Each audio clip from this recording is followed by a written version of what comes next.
안녕하세요.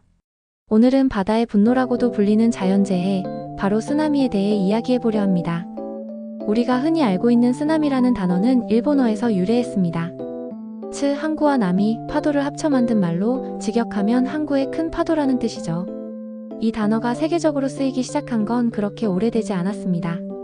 1946년 알류샨 열도에서 발생한 강력한 해저 지진으로 미국 하와이에 큰 피해가 발생하면서 미국 언론이 처음으로 쓰나미라는 표현을 국제적으로 사용하기 시작했고, 이후 2004년 인도양 대지진 이후 전 세계적으로 이 단어가 굳어졌습니다.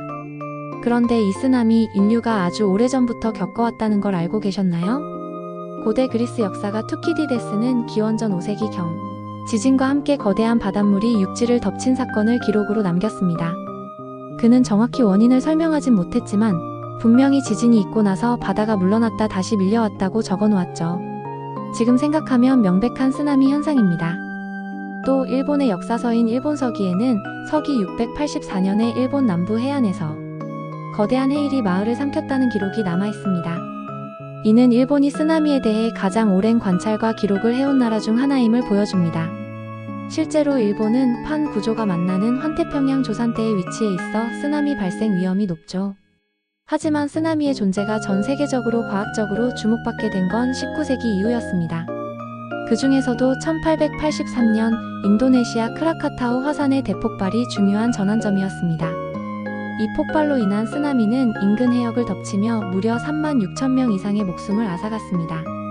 당시 네덜란드 식민지였던 이 지역에서 유럽 언론이 대대적으로 보도하면서 서구권에서도 처음으로 해일의 위협이 전 세계적인 관심을 받기 시작했습니다. 그리고 20세기 중반 과학기술이 발달하며 쓰나미에 대한 연구도 본격화되었는데요. 1960년 칠레에서 발생한 규모 9.5의 지진은 인류 역사상 가장 강력한 지진이었고, 이 지진으로 인해 태평양을 가로질러 일본까지 쓰나미가 도달했습니다. 무려 하루를 넘긴 이 긴 여정 끝에 일본에 이르러 큰 피해를 주었고, 이 사건은 국제적인 쓰나미 경보 시스템의 필요성을 전 세계에 일깨웠습니다. 흥미로운 일화 하나 소개해드릴게요. 2004년 인도양 대지진 당시 태국의 푸켓에서 한 영국 소녀가 가족을 살렸던 감동적인 사건이 있었습니다.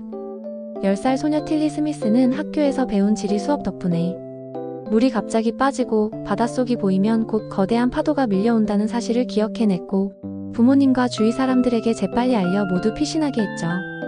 결과적으로 수십 명이 목숨을 구할 수 있었습니다. 그녀는 교과서에 쓰여 있었어요 라고 말하며 세상을 놀라게 했습니다.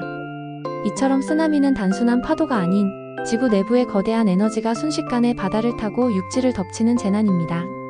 이제는 위성을 통한 조기 경보 시스템, 바닷속 압력 센서, 실시간 해양 감지망 등이 도입되어 많은 나라들이 쓰나미 대비 체계를 갖추고 있지만, 그럼에도 불구하고 자연 앞에서 우리가 얼마나 나약할 수 있는지를 늘 일깨워주죠. 마지막으로 고대와 현대를 아우르며 쓰나미가 우리에게 전하는 메시지는 분명합니다. 기록하고 기억하고 대비하라는 것입니다. 기술이 아무리 발달해도 자연을 이해하고 경계하는 자세 없이는 같은 일이 반복될 수 있다는 것을 역사가 증명해주고 있으니까요. 오늘도 시청해주셔서 감사합니다. 이 영상이 흥미로웠다면 좋아요와 구독, 알림 설정 부탁드릴게요. 다음에도 유익하고 재밌는 이야기로 찾아오겠습니다.